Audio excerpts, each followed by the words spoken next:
Bien, este bloque de galería de imágenes, como mencionó uno de los expositores esta mañana, que los cursos puedes agregar imágenes. Con esta aplicación, con este módulo, puedes agregar una galería de imágenes dentro de tu plataforma.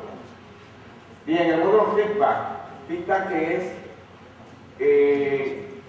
nosotros hemos agregado este módulo porque nos dimos cuenta que las preguntas, los feedbacks, el que trae Moodle por defecto, las encuestas que trae Moodle por defecto, no nos complacían en ese sentido.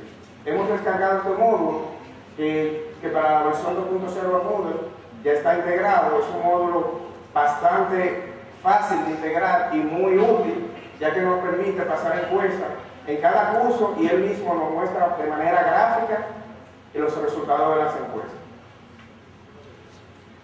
Bien, dentro de las conclusiones quiero agregar algún comentario de lo que decía anteriormente sobre la brecha digital. Nuestro país está dividido en 32 provincias, 32 provincias de las cuales en la mayoría existe una universidad, un campus de la Universidad Autónoma nuestra, la Universidad Autónoma de Santo Domingo, de la UAS. Existe un campus en la mayoría de las provincias, pero ¿qué pasa? Nuestro presidente, al momento de inaugurar creo que el último campus, que fue una de las provincias que hace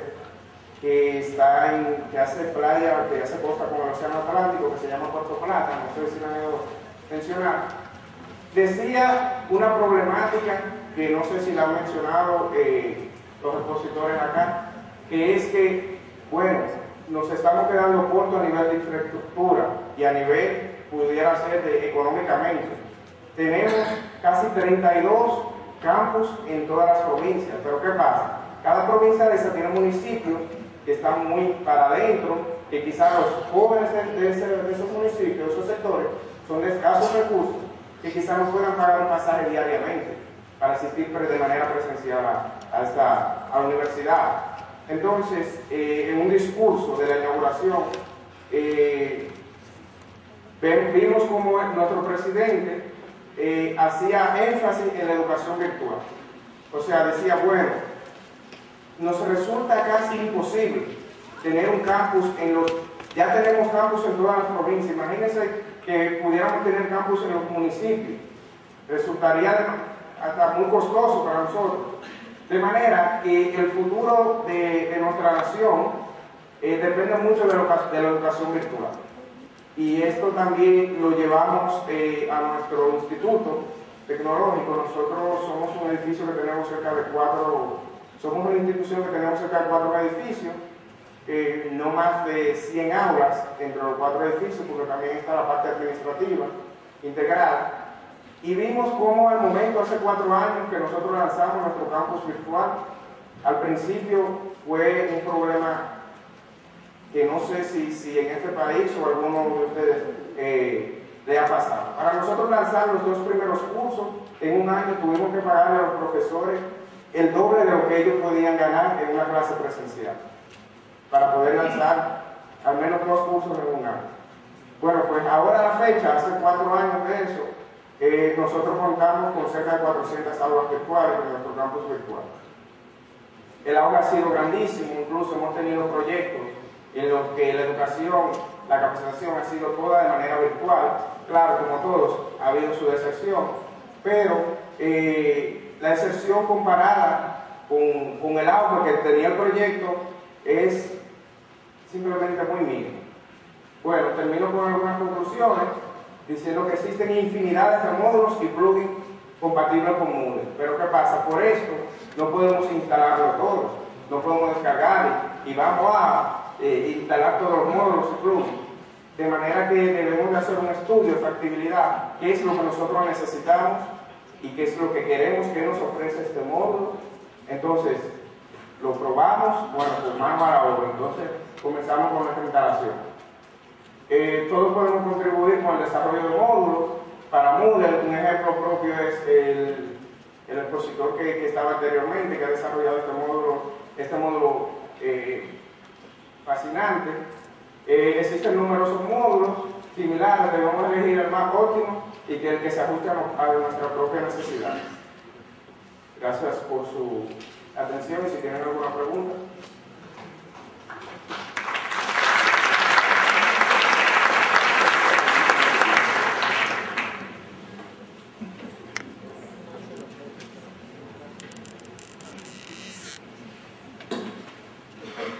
Buenas tardes, muchísimas gracias por la conferencia.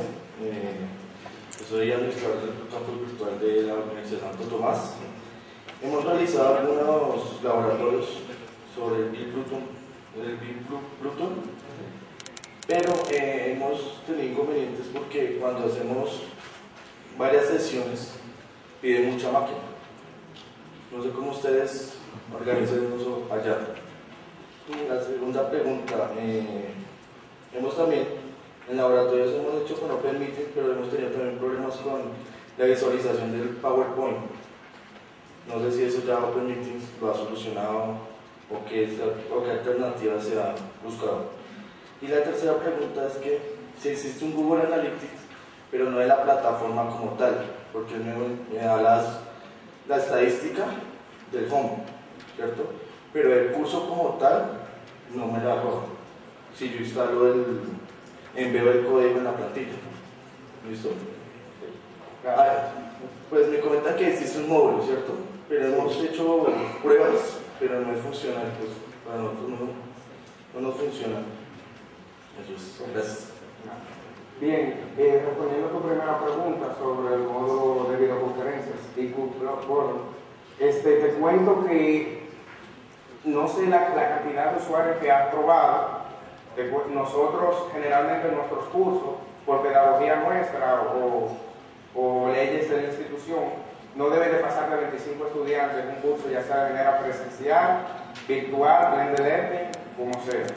Nosotros hemos hecho videoconferencias hasta con 20 usuarios colgados al mismo tiempo con este módulo de Big Blue Bottom y ha sido fascinante. O sea, actualmente es el que estamos usando.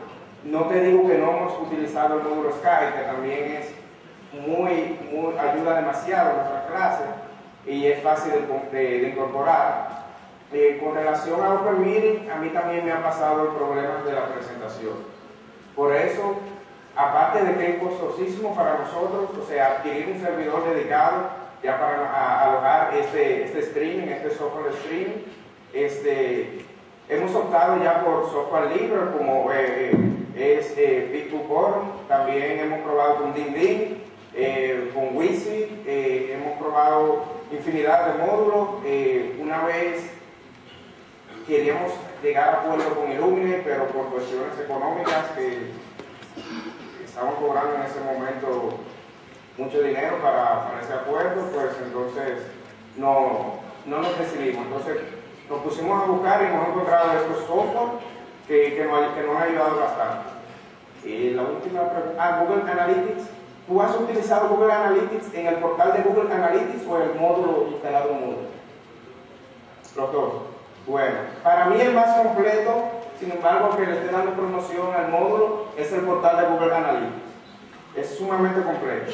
A pesar de que no sé a qué te refieres porque no te cuenta las visitas, nosotros sí nos damos cuenta que, bueno, hay una diferencia entre los hits y las visitas. O sea, los hits más bien son los clics que hace un estudiante dentro del aula. Un estudiante puede hacer cantidades de clics y él te lo puede generar como hits, pero las visitas son otras, o sea, las visitas son reales. Incluso ellos presentan una ayuda que te dice a ti, incluso después de 30 minutos, si el estudiante no está utilizando el navegador y está logueado y vuelve e intenta, entonces cuenta con una nueva visita. También te da el porcentaje de rebotes que ha tenido el portal. Sería interesante que te detuvieras un poco a ver los detalles que tiene. Francisco, muchas gracias por la conferencia, muy interesante. Sin embargo, observo que no tienes de pronto módulos para administradores, y acá imagino que hay algunos administradores. Recuerdo uno que utilizaba el año pasado cuando trabajaba en el equipo de desarrollo educativo virtual de la Santo Tomás, que ahora me dedico a la docencia. Stats o Statistics, no recuerdo el nombre exacto, pero lo pueden buscar en los módulos. No se instala como un módulo, se instala diferente, funciona solamente para el administrador, y este es capaz de enviar un reporte por curso donde te dice qué actividades ha dispuesto cada profesor en el aula, o un informe donde te dice, te saca el listado de cursos y te dice qué profesores han ingresado, o sea, en qué cursos los profesores han ingresado, en cuáles no han ingresado, cuántos estudiantes han ingresado y cuántos estudiantes no han ingresado. Es bastante útil. Yo le hice una modificación al código, tomé la primera parte y la inserté en el segundo informe, y obtenía entonces el informe completo con entradas de estudiantes y docentes, y además el listado de todos los cursos y todas las actividades que habían colocado los profesores, o que han colocado los profesores dentro de los cursos. Y eso es muy interesante para uno como administrador cuando le solicitan un reporte de qué actividades utilizan los profesores y qué actividades no se están usando en la institución. Bastante interesante este modulito. Qué bueno que haces la referencia a esto. Yo también instalé un módulo, no recuerdo el nombre, hace poco, pero que como que no me ofrecía todas las herramientas que me solicitaron en el reporte. Y uno de los casos, una de las preocupaciones de la parte académica y recursos humanos y contabilidad de nuestra institución es esta. O sea, hemos tenido grandes problemas con relación al pago de los docentes. O sea, más bien es política de la institución ya, pero al principio se le pagaba por hora, ¿no? Se le pagaba por hora a un docente. Entonces, había personas de auditoría y de contabilidad que no tenían manejo de la plataforma y decían, bueno, ¿cómo yo sé que este profesor me ha cumplido con las 40 horas, con las 60 horas de este curso, del cronograma de este curso? ¿Por qué le tengo que pagar? Y sencillamente, o sea, nosotros ahora lo hacemos por contrato de los docentes. O sea, ¿qué te garantiza a ti que un profesor, o sea, no que te garantiza, sino un profesor puede entrar un domingo hasta las 3 de la mañana y eso no está estipulado en tu contrato? O sea, en tu contrato no está que yo debo de estar trabajando los domingos, incluso a esa hora.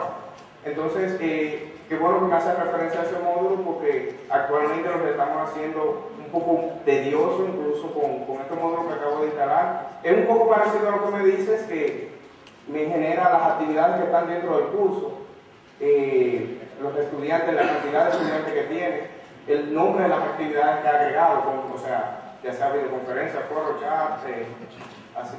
Gracias por la sugerencia. Muchas gracias. Buenas tardes, mi nombre es Joana, también administro la plataforma del Antonio Nariño y me gustaría hacerle de pronto decirte algo. Santo Tomás, utilizamos también OpenMeeting y la solución que hemos encontrado es que todos los documentos los convertimos en PDF y funciona perfectamente. Buenas tardes. ¿Cómo garantizar que todos estos módulos que implementamos en nuestras plataformas funcionen a versiones más nuevas de Moodle? Porque nosotros tuvimos la experiencia de montar varios módulos, encontramos con la funcionalidad, pero después de migrar Moodle a versiones 1.9, 2.0 dejaron de funcionar, y eran pues funcionalidades que nos daban valor para nosotros. Y cómo garantizar a través de esa metodología que tú dices, que hacían un análisis inicial para poderlos montar y que luego ya no funcionan. Sí, gracias por la pregunta. Bueno, como comentaba al principio de la presentación, cada módulo tiene un foro, o sea, tiene una documentación, y una de las cosas que recalcaba al principio es ver para qué versión tú vas a descargar el módulo, que te lo dice, o sea, y previamente nosotros lo que utilizamos es que tenemos un servidor local en el que descargamos primero las cosas, las montamos acá, la probamos, requete probamos, incluso ahora tenemos un servidor de prueba que está online, en el que podemos hacer las pruebas ahí antes de entonces, ya estamos seguros que funciona, pues entonces vamos a implementarlo allá. Y lo mismo nos ha pasado a nosotros con algunos módulos, no como estos, sino un módulo para aplicaciones de teléfono, de smartphone, el cual todavía no ha sacado la versión para 2.0, o sea, no trabaja para la versión 2.0 de Moodle, y también hay muchos módulos que aún no están trabajando para migrar a esta versión. Yo quisiera hacer un aporte también con lo de los módulos. Últimamente he estado probando el módulo denominado Games. Pues en Games pues nos ha resultado pues muy útil en la parte pedagógica, porque a través de los cuestionarios que hemos tenido, tengo bancos de preguntas de fácilmente 500 preguntas, y el módulo Games puede hacer que los estudiantes puedan trabajar con él. Por ejemplo, yo tengo uno que se llama ¿Quién quiere ser buen médico?, donde alrededor de 500 preguntas les hace sobre medicina, y ellos tienen que resolverla, igual que el juego de ¿Quién quiere ser millonario? También el módulo permite crear glosarios, a través de un glosario crear un juego muy parecido a lo que hace Hot Potatoes, y es totalmente transportable desde cualquier versión, desde la 1.4 hasta la 1.9. No le he probado la versión 2. Bueno, mi pregunta es, ¿ustedes tienen alguna rutina para hacer pruebas con módulos? ¿O es esporádico? ¿Tienen alguna metodología? ¿Hacen algún tipo de migración de uno a otro? Bueno, para agregar un poco, nosotros también tenemos instalados este módulo de Game, fantástico, ha ayudado bastante a la pedagogía de nuestros docentes.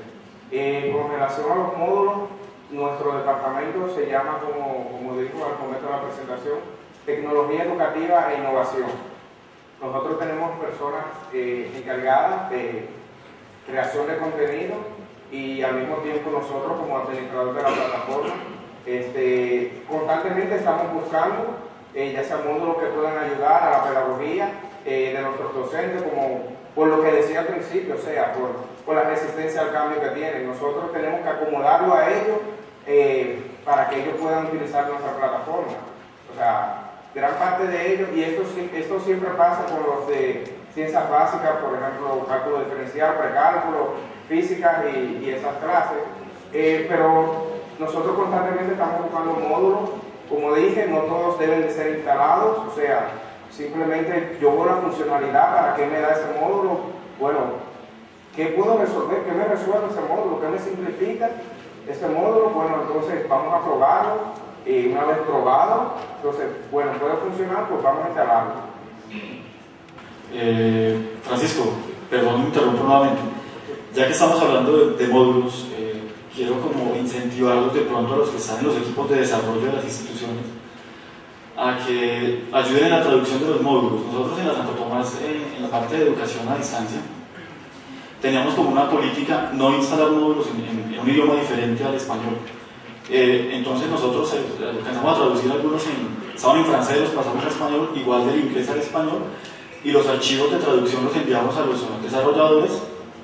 Posteriormente veíamos publicadas las nuevas versiones con el archivo ya en español para que los demás lo disfruten. Es como una forma de colaborar, digamos, nos colocan los módulos para facilitar una tarea, pues hombre, también colaborar en sentido opuesto también para que todos disfrutemos de los módulos en nuestro idioma. Francisco, muchas gracias.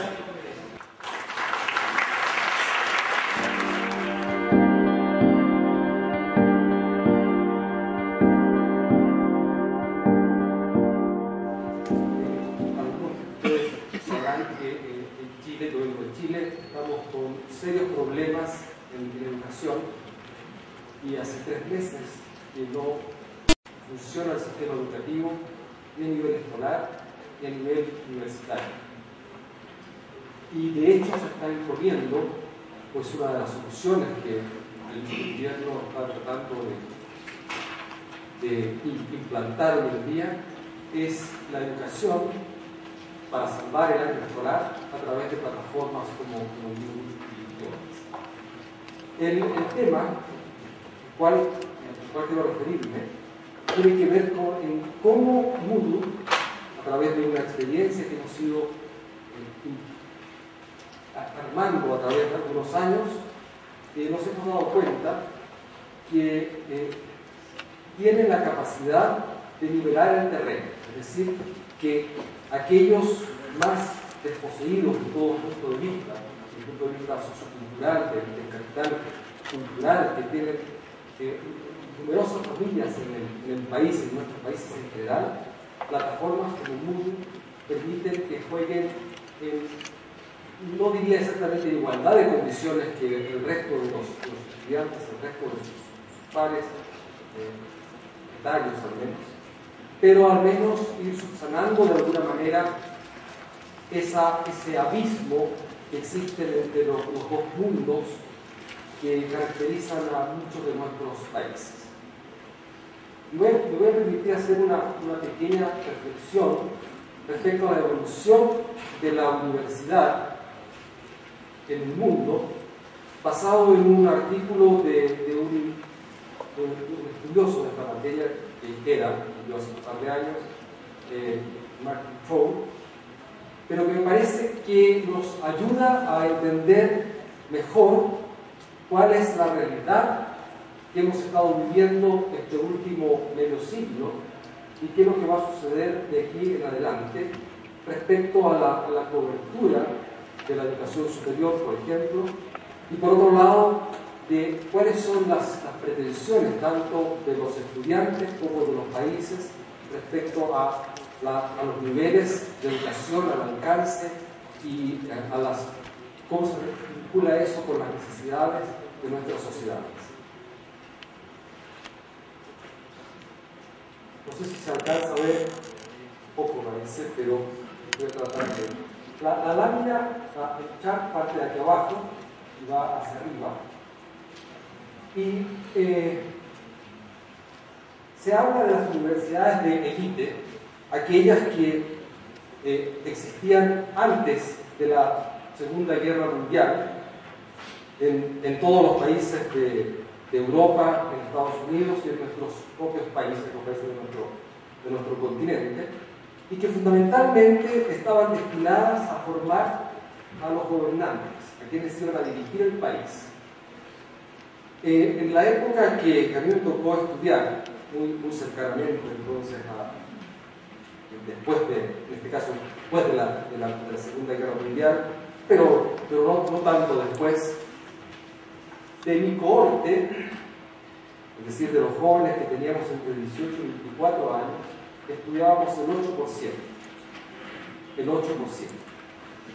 ¿Y qué es lo que era ese 8%? Era el 8% de aquellos de las familias que tenían recursos como para que sus hijos fueran efectivamente a la universidad, no tuvieran que ir directamente al trabajo. Y el propósito de esa universidad, entonces, era, como digo, formar la clase gobernante, y se caracterizaba de alguna forma porque se entendía que la universidad era para aquellos que íbamos un privilegio de nacimiento, de talento o de ámbitos, pero era un privilegio. Y esa universidad era altamente estructurada y prácticamente no había un camino alternativo. Aquellos que estábamos en esa cohorte dentro de ese grupo, pasábamos del colegio a la universidad como un tránsito ineludible. Era la manera en que se hacía la vida para algunos. Me tocó vivir, entrando a la universidad, la llamada primavera del 68, en mayo del 68, cuando fue la reforma, y que estuvo en Chile desde su inicio, y ya hubo algunos cambios en ese momento. Algunos se llamó la reforma en Chile, y algunos simplemente tenían que ver con cogobierno, tenían que ver con modificación en la estructuración de la currícula. Enseguida se habla de la universidad masiva. Ya esto es justamente después de la Segunda Guerra Mundial, en que ya no es un privilegio el ir a la universidad, sino que es un derecho. Y la misión de la universidad en este caso no es solo formar los futuros dirigentes de los países, sino que formar profesionales que tuvieran un papel más técnico, tuvieran influencia entonces en el desarrollo económico de los países. Las universidades se empiezan a caracterizar por tener otro tipo de estructuras, son más flexibles, comienzan las unidades más breves, semestres, por ejemplo, para desarrollar una carrera. Y si bien la universidad de élite tiene normalmente estándares altos que uno seguramente puede reconocer dentro de su país cuáles son las que han sido consideradas las universidades de élite, entonces las universidades ya masivas tienen estándares más diversos, son más heterogéneos. La flecha que aparece acá, justamente, y aquí estoy usando esto casi como un icono, una campana de Gauss, porque como quiero mostrar, y como seguramente para todos ustedes el contexto de obviedad, no es realmente una campana de Gauss la que se vive en nuestros países. La élite estaba conformada entonces por el extremo derecho de esa distribución y eran los que asistían a la universidad de élite. Acá en la universidad masiva ya la cobertura empieza a ser mayor que el 15%, llega incluso al 50% en algunos países de Europa. Y enseguida viene la etapa que estamos viviendo al día de hoy, que es lo que se llama la universidad universal, ya con sobre el 50% de cobertura. De aquí, deliberadamente he colocado que es obligatorio. No lo es, técnicamente no lo es. Pero por este hecho es que nos encontramos con alumnos distintos al día de hoy de los que quisiéramos tener. Muchos decimos, ¿por qué tenemos estos estudiantes? Bueno, porque esos son los estudiantes que hay, esa es la cosa. O sea, esos son los jóvenes que tenemos que educar. No tenemos los estudiantes que queremos tener, tenemos los estudiantes que tenemos. Nos debemos a ellos. ¿Qué es lo que sucede? Hoy en día, para conseguir un trabajo, se hace casi mandatorio tener estudios superiores. Entonces, no es obligatorio por ley, como no lo era obligatorio tampoco la educación secundaria, y solo la primaria, y entonces los países fueron de a poco extendiendo sus ciclos escolares. Hoy en día en la mayor parte de los países del occidente es obligatoria 11, 12, 13 años de educación, pero se hace obligatoria por otros motivos la educación superior.